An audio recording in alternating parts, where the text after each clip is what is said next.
Hello everyone and welcome to my latest and probably last run-through of the Excalibur 2 Perfect Game.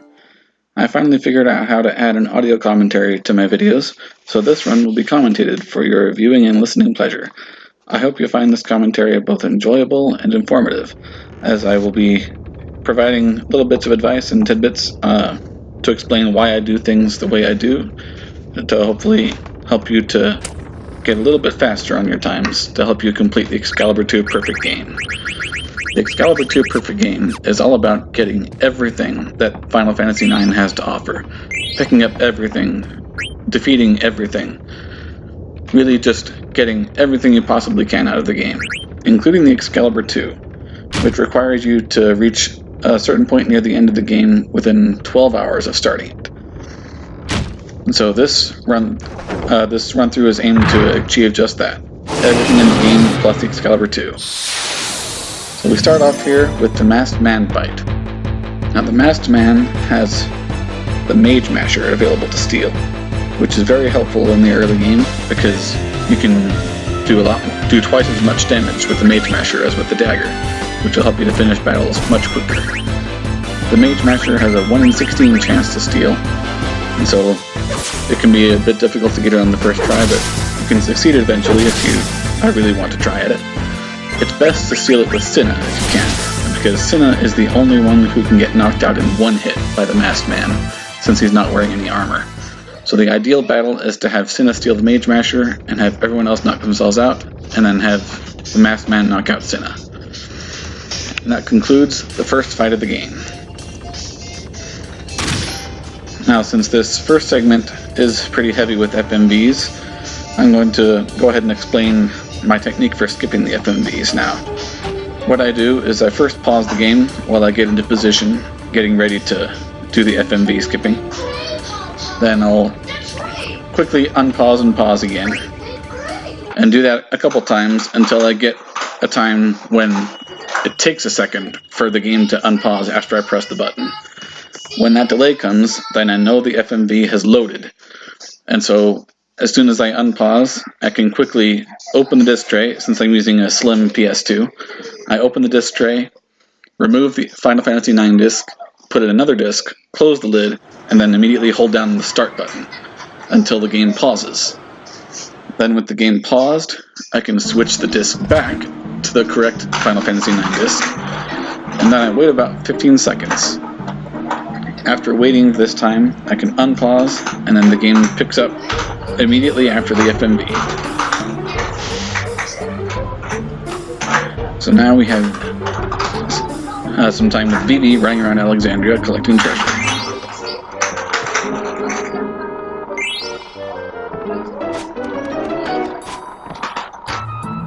Now when you're running up the street coming up in a little bit, you'll have Puck run into you.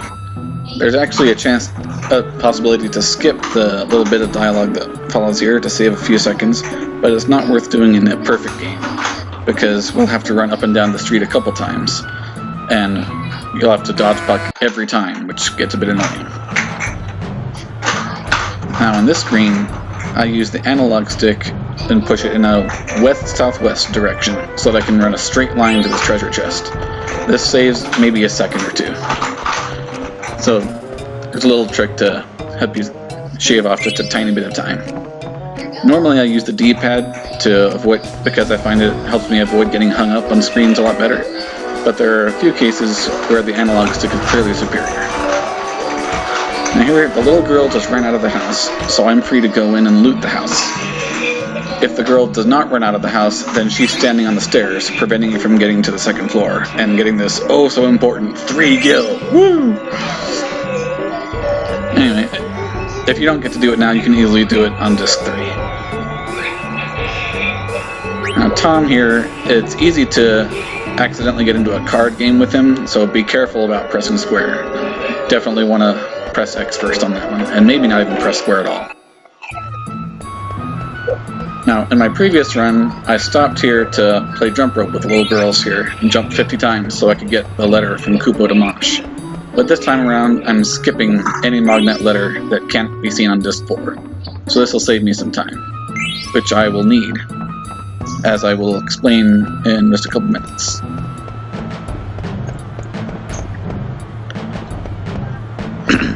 And you'll see me use the analog stick again to get the other treasure, although I messed up a little bit, but it's not important.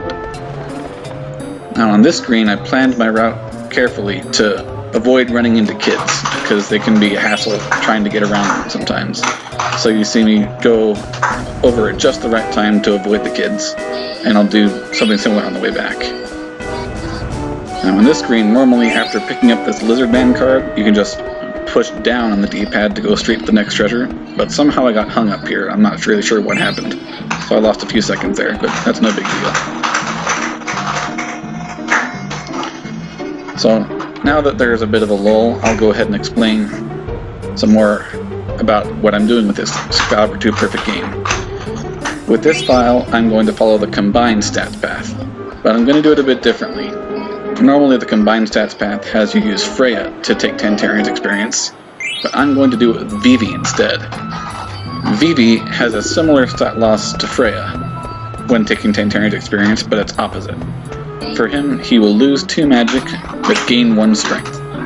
However, this is only possible if you have a Robe of Lords. So I will have to get a Robe of Lords on Disc 1. This was previously thought to be impossible to do in an Excalibur 2 Perfect game, but I've done some testing, and I found that it is possible. So I'm going to prove it with this run.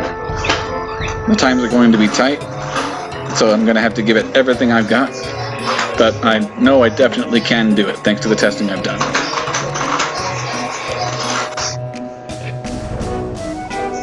And it's because of that that I'm really working to shave off whatever time I can.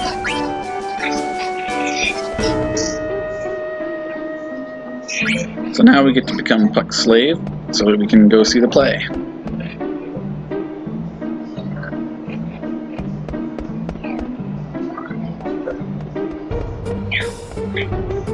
Don't forget to grab your reward from Tom for finding his cat. Again, be careful to avoid starting a card game with him.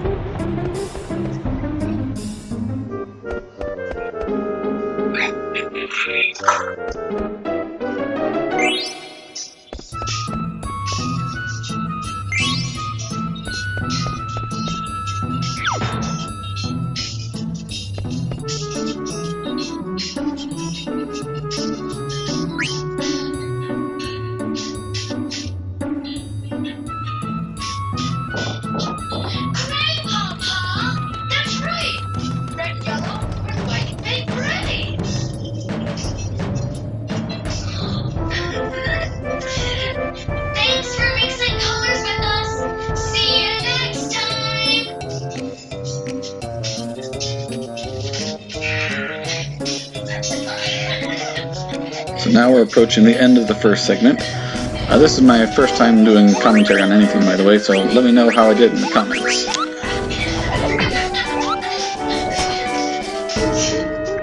And I end this segment with a time of 8 minutes and 20 seconds, which is pretty good considering it took 16 seconds to loot the little girl's house, which is not accounted for in the target time. So 8:20 is a really good start for this run.